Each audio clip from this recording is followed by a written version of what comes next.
பண்ணியிருக்கோம். Sir first எல்லாருமே அதானே அசிஸ்டன்ட் ஆக்டர்னாவே பெரிய ஒரு ஹீரோ வச்சு பண்ணணும், கமர்ஷியல் படம் பண்ணணும்னு சொல்லி தான் நம்ம எல்லாருமே அதுக்கான முயற்சிகள் தான் போயிட்டே இருக்கோம். அது அப்படி இப்படியே தள்ளி போய்ட்டு சரி நம்ம ஒரு சின்ன பட்ஜெட்டில் நமக்கு தெரிஞ்ச ஒரு விஷயத்த நம்ம செய்வோம் அப்படிங்கிறதுக்காகத்தான் சரி நம்ம ஊரில் போய் நம்ம நல்லா நம்ம வாழ்வியலில் படம் பண்ணுவோம் அப்படின்னு சொல்லிட்டு நான் அதுக்கான கதைகள் தேடல் இருக்கிற போது தான் தெரிஞ்சுது நாம் எவ்வளோ தூரம் எவ்வளோ விஷயங்களை வந்து நம்ம மிஸ் பண்ணிக்கிறோம் அப்புறம் தான் தெரிஞ்சுது. ஏன்னா நம்ம வாழ்க்கை பின்னாடி சாதாரணமாக கடந்து வந்துடுவோம் ஒரு விஷயத்த. ஒரே ஒரு சம்பவம் தான் எனக்கு ரொம்ப மனசை உலுக்கி எழுதுச்சு. அது ஒரு சின்ன சம்பவம் தான். எப்படின்னா ரொம்ப வெள்ளந்தியான மனிதர், எப்படி அந்த காட்டுக்குள்ளே போய் வேலை செய்வார், தோட்டத்துக்குள்ள வேலை செய்வார், மற்ற எந்த வெளி உலக அறிவு கூட அவர் கிடையாது. போவார், காலையிலேருந்து சாயந்தரம் வரைக்கும் அந்த காட்டுக்குள்ளே வேலை செய்வார், வந்துடுவார். மானாவாரி நிலம் தான், மானாவாரி இல்லைனாலும் அந்த கல்லுகளை பொறுக்கி போட்டுட்டு அப்படியே அவர் அந்த நிலத்தை தவிர வேறு எதுவுமே தெரியாது. அப்படி தான் அவர் வெள்ளந்தியாக வாழ்ந்தார். ஒரு இடத்துல அந்த அவங்களுடைய பசங்க 2 பசங்க வந்து பெருசாகி அவங்க ஒரு இடத்துல சரியாக வேலைக்கு போகாமல் ஒரு இடத்துல அந்த நிலத்தை வித்துடுறாங்க. இது கூட அவருக்கு தெரியாது. ஏன்னா அவர் கூட்டிகிட்டு போய் ரிஜிஸ்டர் ஆஃபீஸில் கூட்டிகிட்டு போய் விட்ருவாங்க. கூட்டிட்டு வந்து இந்த மாதிரி கடன் ஆகி போச்சுப்பா, நீ கையெழுத்து போடு அப்படின்னு சொல்கிறாங்க. அப்போ கூட அவர் அப்படியா அப்படின்னு சொல்லிட்டு கையெழுத்து போட்டு வந்துடுறாரு. வீட்டுக்கு வந்துட்டு அது எப்பவும் போல் மறுபடியும் வந்து அந்த நிலத்துலையே போய் மறுபடியும் வேலை செய்கிறாரு. வாங்கணும்னு வந்து சரி ஏதோ சரி கொஞ்சம் நாளைக்கு இப்படி தான் இருப்பார் அப்படின்னு சொல்லிட்டு விட்டுறாங்க. ஆனால் தொடர்ந்து அதை வந்து அந்த நிலத்துலையே அவர் வேலை செஞ்சுட்டே இருக்கார். ஒரு இடத்துல அந்த நிலத்தை விட்டு அவர் வரல. கிட்டத்தட்ட எனக்கு தெரிஞ்ச ஒரு 10 வருஷம் அந்த நிலத்துலேயே இருந்தார்.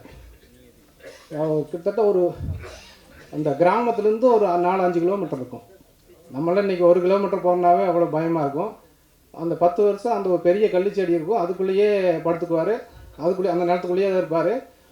இரவானா நிலத்தை பற்றி பேசுவார். இவ்வளோ விளைஞ்சது அவ்வளோ விளைஞ்சது, நீங்கள் அவ்வளோ எடுத்துகிட்டு போங்க இவ்வளோ எடுத்துகிட்டு போங்க. நைட்டு 12-1 மணி வரைக்கும் கத்திக்கிட்டே இருப்பார். வீட்டுக்கே வரல. சாப்பாடு கொண்டு போய் வைப்பாங்க, ஒரு சில சாப்பிடுவார், இல்லை சாப்பிடாத மாதிரி இந்த மாதிரி அவர் ஒரு இடத்துல மனோட்டத்திலாகி அந்த நிலத்துலேயே இருக்கார். ஒரு நாள் வந்து பார்த்திங்கன்னா அந்த சத்தம் வரல, எல்லாம் போய் பார்க்குறபோது நிலத்தை செத்துட்டு இருந்தார். ஸோ அந்த மனிதரோட கதை தான் நம்ம சொல்லணும்னு சொல்லி நம்ம அந்த கதை பண்ணியிருக்கேன். இப்போ நினச்சாலும் எனக்கு அது ரொம்ப உலுக்கி எடுக்கும். நம்ம என்னதான் வந்து கற்பனையாக சில விஷயங்களை செஞ்சாலும் நம்ம வந்து மகிழ்விக்குமா வழியா, ஆனால் உண்மையை தான் வந்து நம்ம வந்து இன்னும் நல்லா உலுக்கி எடுக்கும். அந்த சம்பவம் எப்பவுமே எனக்கு வந்து ரொம்ப உலுக்கி எடுக்கும். ஸோ அந்த மனிதனுடைய கதை தான் நான் வந்து செய்யணும், பதிவு பண்ணணும் அப்படின்னு சொல்லிட்டு இந்த படம் கதை பண்ணோம். இந்த படத்தை விருதுகளுக்கு எதாவது அனுப்பிச்சிருக்கீங்களா? அனுப்பிச்சிருக்கேன் சார். ஓகே. இந்த படத்தோட கதாநாயகன் மிஸ்டர் கணேசன் தானே அந்த நல்ல பாடலாக நடித்தவர்? பரோட்டா முருகேசனா? அவர் வரலையா? இல்லை சார், அவர் ஏதோ கொஞ்சம் அந்த மலேசியாவில் ஏதோ கொஞ்சம் ப்ரோக்ராம் இருக்கிறனால அங்கே இருக்கிறனால வர முடியாமல்.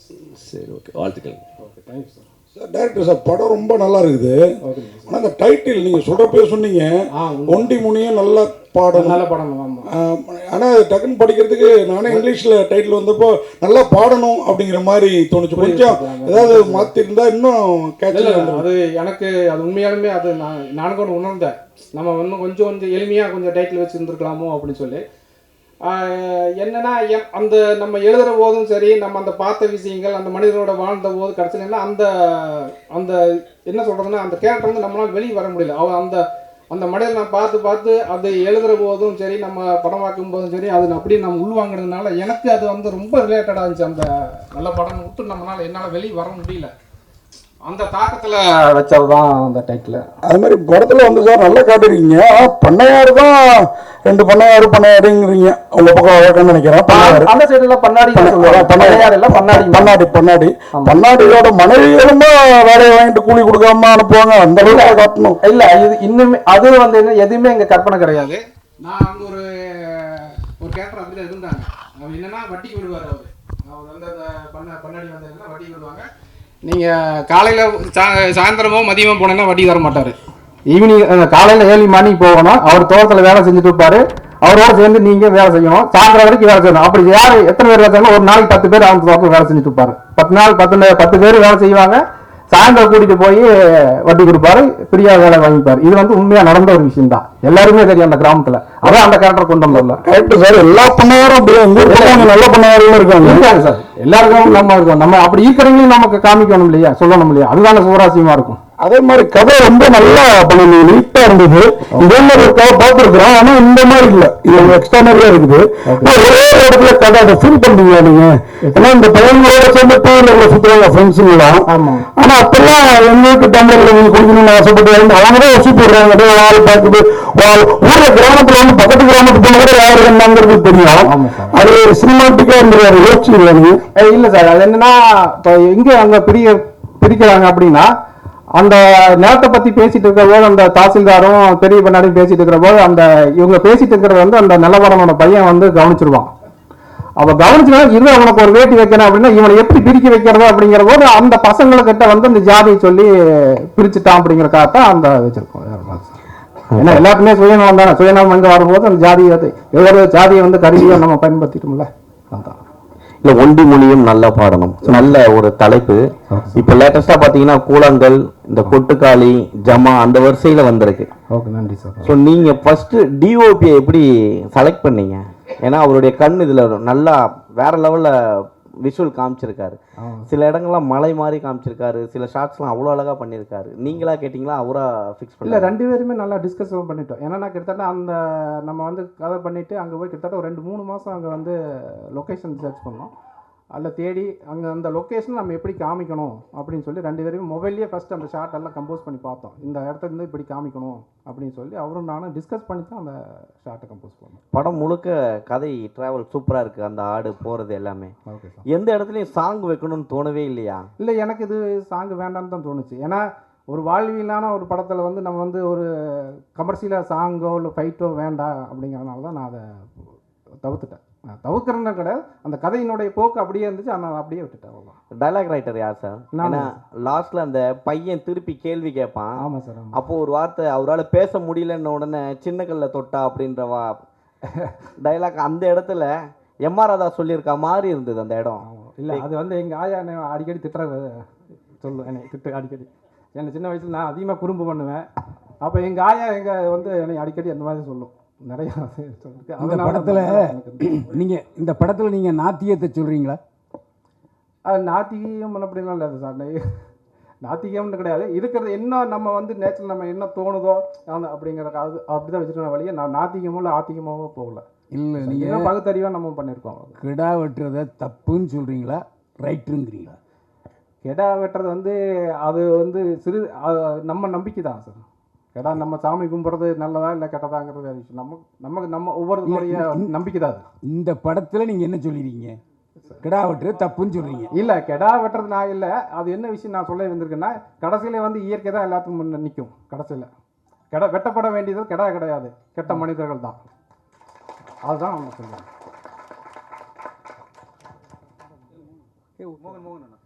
சார், படத்தில் வந்து லாஸ்ட்டாக ஒரு சீன்ஸ் வச்சுருக்கீங்க. இது வந்து உண்மை சம்மந்தம் எடுத்தப்பட்ட படமா? ஏன்னா இதனால தான் வந்து அரசாங்கமே தடை பண்ணாங்க இந்த கடா வெட்டுற விஷயம். இந்த கோயிலில் வந்து ஒரு விஷயம் நடக்கும்போது குடிச்சிட்டு சண்டை போட்டு அவங்களுக்கு வெட்டிக்கிறாங்கன்ட்டு. ஸோ வந்து அது மாதிரி வந்து ட்ராவல் ஆக நினச்சிங்களா?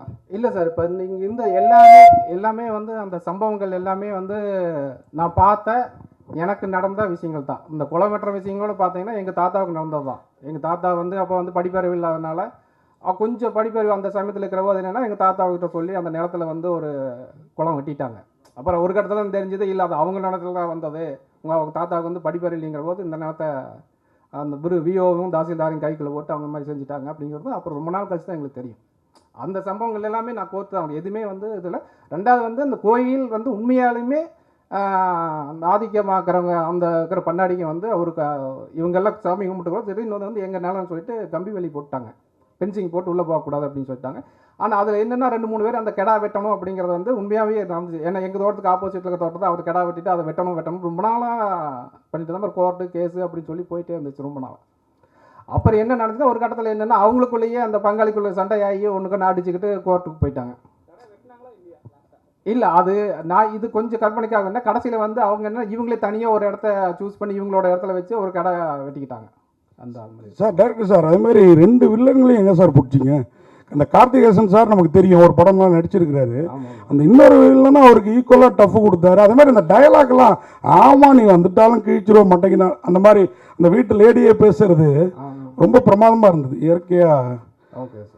அது நீங்கள் சொல்லி வாங்கினீங்களா அவங்களே அப்படி நடிச்சாங்களா சார் அந்த அளவுக்கு? இல்லை சார், எல்லாமே அந்த அந்த வட்டாரத்தில் இருக்கிறவங்க தான் நடிகர்கள். நம்ம கார்த்திகேசனும் சரி, அந்த லக்னேஷ் மீனாவும் சரி, கோயம்புத்தூர் வட்டாரம் தான். ஆனால் அவங்களுக்கு நம்ம சொல்கிறது வந்து ஈஸியாக புரிஞ்சுக்கிட்டாங்க.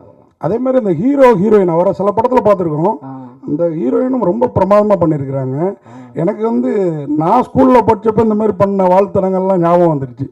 அதே இங்கே கூட ஒரு தவறான ஒரு புரிதல் இருக்குது. ஏதோ ஒடுக்கப்பட்ட ஜாதி லவ் பண்ணாதான் வந்து சண்டை போடுவாங்கன்னு. ஈக்குவல் ஜாதி லவ் பண்ணாலுமே ஒத்துக்க மாட்டாங்க. ஏன்னா இல்லை, அதை நான் இங்கே ஏன் உங்களுக்கு சொல்கிறேன்னா, நான் ஹெட்மாஸ்டர் பையன் ஸ்கூலில். நாம் ஒரு லவ் பண்ணுவோம், ஆனால் நமக்கு ஈக்குவலான ஜாதிக்காரனே என்ன என் அண்ணன்ட்ட வந்து சொல்லி மிரட்டிட்டு போயிருக்கான். அந்த லவ் அதோட விட்டேன் நான். ஆனால் இங்கே படங்கள்லாம் காட்டப்படுறது இந்த ஜாதி இவங்க லவ் பண்ணால் தான் ஒத்துக்க மாட்டாங்கன்னு. எல்லா ஜாதியுமே வேறு ஜாதிகள் லவ் பண்ணால் ஒத்துக்க மாட்டாங்க. அதை அழகாக காட்டியிருந்தீங்க, எந்த ஜாதின்னு குறிப்பிட்டு சொல்லாமல். வாழ்த்துக்கள். நன்றி சார். நன்றி சார். சார் இங்கே ஆக்சுவலாக படத்தில் வந்து அந்த லவ் பண்ணுற சீன் காமிச்சிருக்கீங்களே, அது எல்லா பெண்களும் அந்த மனநிலையில் தான் இருக்குன்னு நினைக்கிறீங்களா? இருக்கிற ஜென்ரேஷன்ஸ்லாம் இப்போ வர பெண்கள்லாம் ஒரு பைக் புதுசாக எடுத்துகிட்டு வந்து அவங்க லவ் பண்ணணும், நீங்கள் காமிக்கிற விதம் வந்து பெண்களை கொஞ்சம் தவறாக காமிக்கிற மாதிரி இல்லையா? இல்லை, அது இப்போ எல்லா பெண்களுமே அப்படி நம்ம சொல்ல முடியாது கண்டிப்பாக. பட் நான் காலேஜில் படித்தபோது உண்மையிலே அதான் நினச்சி நான் நடந்து போயிட்டு பஸ்ஸில் இறங்கி போவேன், என்னை பார்க்க மாட்டாங்க. என்னை விட சுமாராக இருப்பான், அவன் பைக்கில் வருவான், அவங்களோட பிக்கப் பண்ணிட்டு போயிடலாம். என்னது பார்த்தா பைக் தான் முதன்மையாக இருக்கும். ரொம்ப கஷ்டம் அந்த காண்டில் வச்சோம் சார்.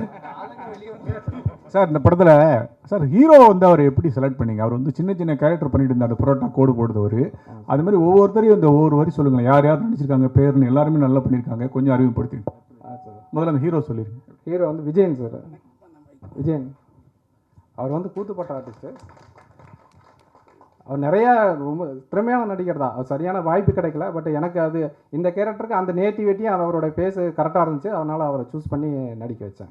அப்புறம் வந்து வித்யா, அது கோயம்புத்தூர் பொண்ணு தான். அவங்கள ஃபஸ்ட்டு அங்கே பார்த்த உடனே சரி இந்த நம்ம ஊரில் இந்த பொண்ணு ஒரு சிம்பிளாக அழகாக இந்த மாதிரி தான் இருப்பாங்க, அப்போ இதவே நம்ம சூஸ் பண்ணி சொல்லிட்டு அவங்கள நடிக்க வச்சேன். மரும்பிள்ளைய சொல்லுங்கள். மரும்பிள்ளை, ஆமாம் ஆமாம்.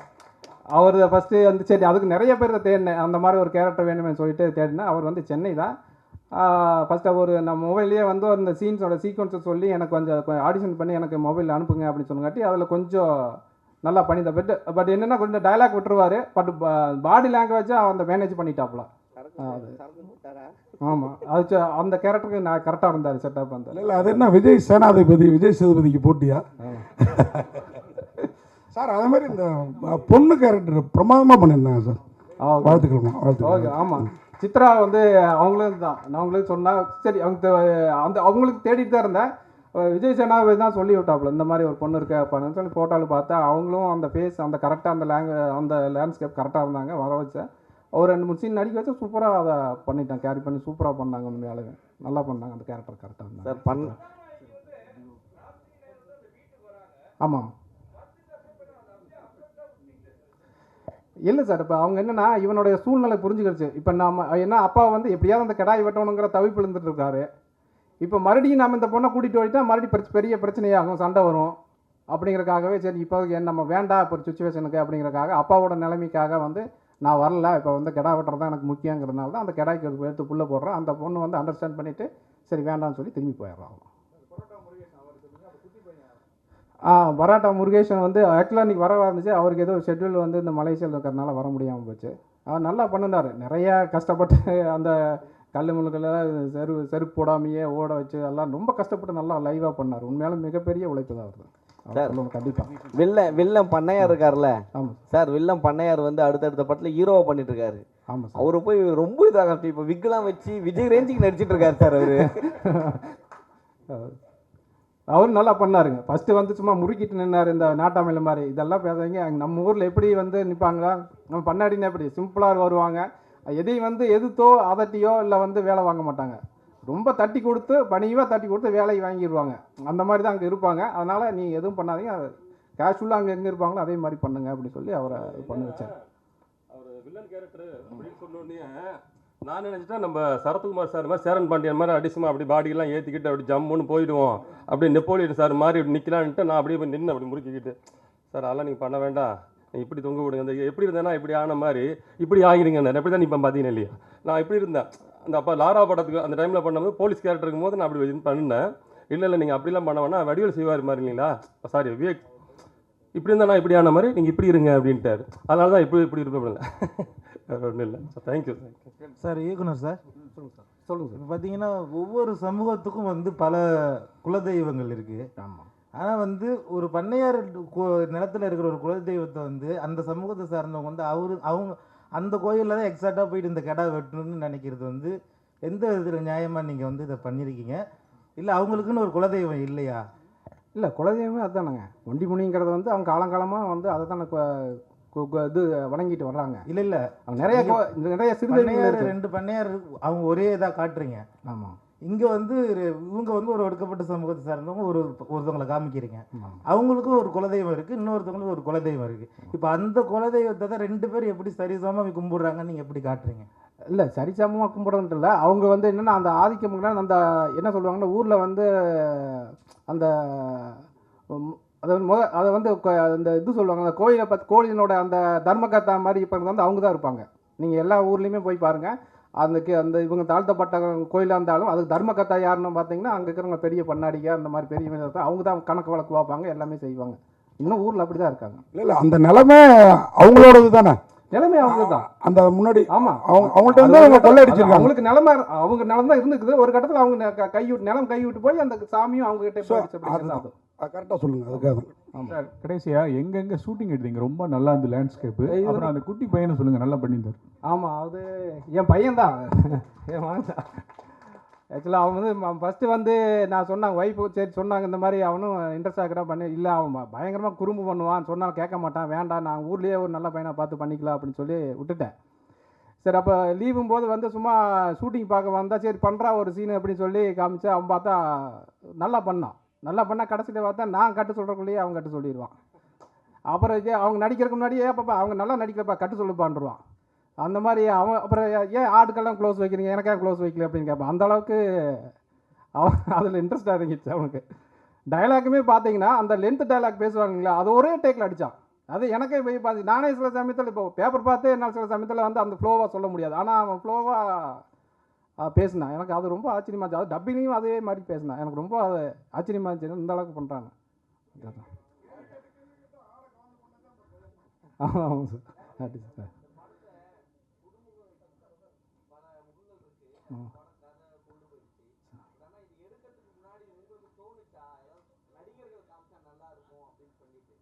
இல்லை, ஃபஸ்ட்டு நம்ம பட்ஜெட்டாக போகிறபோது ஃபஸ்ட்டு அந்த மாதிரி தான் சொல்லி நான் பண்ணினேன். சரி இருந்தால் நல்லாயிருக்குமே ஒரு ஏன்னா இப்போ நம்ம கொண்டு போய் சேர்த்துறங்கிறது வந்து ரொம்ப முக்கியமாக தேட்டர்லையும் சரி வியாபார ரீதியாக கொண்டு போய் சேர்த்துறதுக்கு வந்து ஒரு ஆர்டிஸ்ட் இருந்தால் நல்லா இருந்திருக்குன்னு தோணுது.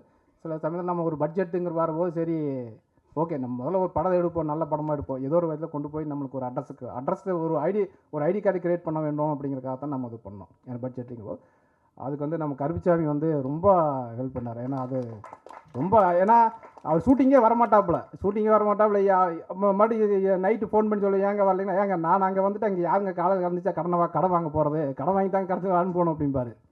அந்த அளவுக்கு எனக்கே சில சமயத்தில் ஐயோ அது ஏன் அவர் கொண்டு வந்து மாட்டி விட்டோமே, ஐயோ தப்பாக போயிடுச்சோ அப்படின்னு சொல்லி கூட நைட்டு நான் ரொம்ப ஃபீல் பண்ணிக்கிறேன். ஆனால் அதெல்லாம் இல்லாமல் தொடர்ந்து வந்து அதை வந்து பண்ணி இந்த அளவுக்கு கொண்டு வந்து விட்டது வந்து மிகப்பெரிய எனக்கு நன்றி சொல்லணும். அவர் கருப்பிசாமியும் சரி அமராவதி இணை தயாரிப்பாளையும் சரி நான் சொல்லணும், கண்டிப்பாக ஒரு நன்றி. அப்புறம் வந்து டிஓபி சார் வந்து ரொம்ப கூட இருந்து அவ்வளோ கோஆப்ரேட்டாக பண்ணி நம்ம என்னென்ன டிஸ்கஸ் பண்ணி என்னென்ன பண்ணணுமோ. ஏன்னா ரெகுலராக அந்த ஃபார்மேட் இல்லாமல் கொஞ்சம் லேண்ட்ஸ்கேப் வந்து கொஞ்சம் நல்லா வேர்ல்டு லெவலில் அது பண்ணணும் அப்படிங்கிறக்காக 2 பேரும் டிஸ்கஸ் பண்ணி பண்ணியிருக்கோம். ஓரளவுக்கு அது கொண்டு வந்திருக்கோம். அதுக்கு அவருடைய தான் பங்களிப்பாக ரொம்ப பெருசாக இருந்துச்சு. அவருக்கு ரொம்ப நன்றி. அதுக்கடுத்து பார்த்தீங்கன்னா மியூசிக் டேரக்டர் நம்ம சொல்லணும். மியூசிக் டேரக்டர் கடைசி எல்லாம் முடிச்சு மியூசிக் டேரக்டர் கொண்டு வரும்போது என்னன்னா அவர் ரீல் கொடுத்து அனுப்புவேன், அவர் பண்ணி எனக்கு கொண்டு காமிப்பார். இல்லை சார் இது வேண்டாம் நல்லா இல்லை அப்படின்பேன். சரி ஓகே மறுபடியும் எப்போ வேணும் மறுபடியும் ஒன்று போடுவார், இல்லை வேண்டாம்பேன் மறுபடியும் ஒன்று போடுவார். கிட்டத்தட்ட ஒரு எனக்கு தெரிஞ்ச ஒரு 15-20 டைம் மாற்றி மியூசிக் பண்ணிட்டாரு. ஆனால் அசராமல் உங்களுக்கு என்ன வேணுமோ சொல்லுங்கள் அது பண்ணுவோம் அப்படின்னு சொல்லி பண்ணி கொடுத்தாரு. அது மிகப்பெரிய அவருக்கு தேங்க்ஸ் சொல்லணும் கண்டிப்பாக. அந்த எந்த டைம்லையுமே அவர் முகம் காமிக்கல. சரிங்க சார் ஓகே பண்ணிக்கலாமே, ஓகே உங்களுக்கு எப்படி வேணும் அப்படின்னு சொல்லி அது ஒவ்வொரு டைமும் நமக்கு மாற்றி அதை பிடிச்சோம். நல்லா ஒரு மிகப்பெரிய அந்த பேக்ரவுண்ட் மியூசிக் வந்து ரொம்ப சூப்பராக இருந்துச்சு. ஏன்னா அந்த வட்டார வழக்கில் இருக்கிற அந்த சவுண்டை அப்படியே கொண்டு வந்தார். அது ரொம்ப யூஸ்ஃபுல்லாக இருந்துச்சு. அது சார் அப்புறம் எடிட்டர் சார் அவரும் படாத பாடு படுத்திருக்கேன். ஏன்னா போவோம் ஒரு வேஷன் போடணும், அப்புறம் நைட்டு காலையில் வந்து இல்லை வேண்டாம் சார் அந்த ஷார்ட்டு வேண்டாம், அது வேறு ஷார்ட்டு வைப்போம், இல்லை இது வேண்டாம் அப்படின்னு சொல்லி கிட்டத்தட்ட மாற்றி பண்ணிகிட்டே இருப்போம். அவர் என்னங்க அவர் சொல்லுவார் கூட நடித்தவங்கள்ட்ட என்னங்க அவங்க வராரு வந்து மாற்றிட்டே இருக்கிறாரு. கிட்டத்தட்ட ஒரு 6-7 மாதம் வந்து நம்ம அதை ஃபில்டர் பண்ணி கொண்டு வரும்போது அவரும் கூட இருந்து அவ்வளோ தூரம் ஹெல்ப் பண்ணார். உண்மையாலுமே அவருடைய பங்களிப்பும் மிகப்பெரிய இந்த படத்துக்கு வந்து சப்போர்ட் தான். Thank you sir. டைரக்டர் சார், நீங்கள் வருத்தப்பட்டீங்க இந்த படத்தில், அதாவது இவர் கேட்டார் அதனால சொன்னீங்க ஒரு பிரபல முகம் இருந்தால் பிஸ்னஸ்க்கு நல்லா இருக்கும்ட்டு. ஆனால் இந்த படத்தில் நடிச்சிருக்க அத்தனை பேரும் அடுத்தடுத்த படங்களில் இந்த படம் மூலயமா பிரபல முகமாவாங்க. உங்களுக்கும் பெரிய வெற்றி வாய்ப்புகள் அடுத்தடுத்து வரும். குறிப்பாக கேமராமேன், எடிட்டரு, நடிச்சிருக்கிற அத்தனை பேரும் அந்த சின்ன பையன் தொடங்கி அதுக்கு மனசு தளர விடாதீங்க. பிரமாதமாக இருக்கு படம். வாழ்த்துக்கள். ரொம்ப நன்றி சார். வாழ்த்துக்கள் சார். வாழ்த்துக்கள். ஓகே.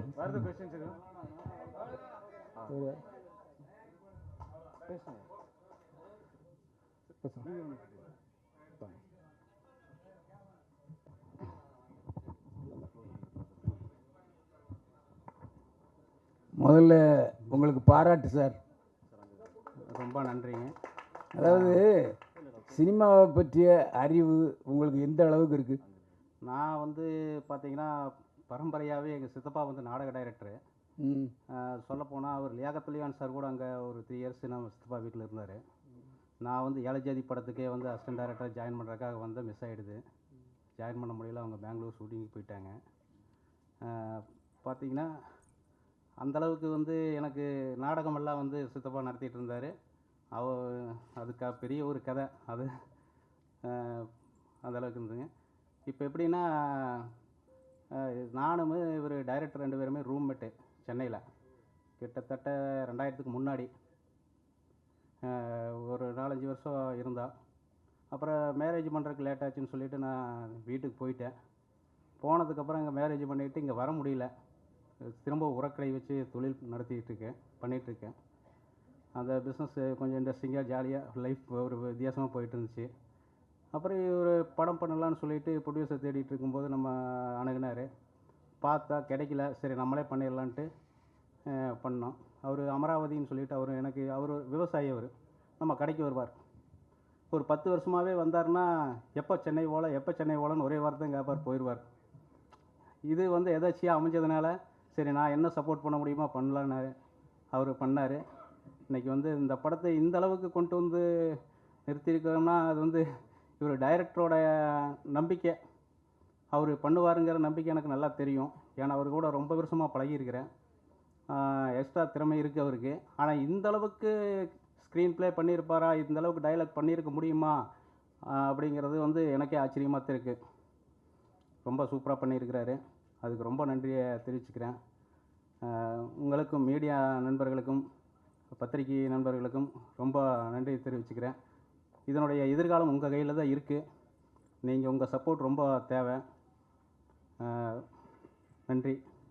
இதில் நீங்கள் போட்ட முதலீடை எப்படியாவது மீட்டரலாங்கிற நம்பிக்கை உங்களுக்கு எப்போ வந்துச்சு? படம் வந்து உங்களுக்கு எடுக்கும்போது ஓரளவுக்கு நம்பிக்கை இருந்து, அதாவது போயிருங்கிற நம்பிக்கை இதெல்லாம் இல்லை. ஆனால் கண்டிப்பாக ஜெயிச்சிருவோங்கிறது தெரியும். ஆனால் இந்த அளவுக்கு வருங்கிறது எனக்கு தெரியல. இப்போ அந்த டப்பிங் பேசும்போது இதெல்லாம் வந்து அந்த டயலாக் டெலிவரியில் வரும்போதெல்லாம் சொல்லுவாங்க, இந்த எடிட்டிங் பண்ணும்போது படம் நல்லா வந்திருக்குன்னு சொல்லுவாங்க. சரி பரவாயில்ல ஏதோ வந்திருக்குது அப்படின்னு தான் நினச்சிட்டு இருந்தேன். அப்புறம் படத்தை போட்டு பார்க்கும்போது தான் தெரிஞ்சுது படம் ஓரளவு நல்லா இருக்குது, எல்லாத்துக்குமே பிடிக்கும். பார்த்தவங்க யாருமே வந்து பிடிக்கலன்னு, ஒருத்தர் கூட வந்து பிடிக்கலன்னு சொல்லிட்டு போகல. நல்லா இருக்குதுன்னு தான் சொன்னாங்க. ஒரு சிலர் வந்து ரொம்ப சூப்பராக இருக்குது அப்படிங்கிற மாதிரி சொல்லும்போது எனக்கு ரொம்பவே சந்தோஷமாக இருந்தது. ரொம்ப தேங்க்ஸ்.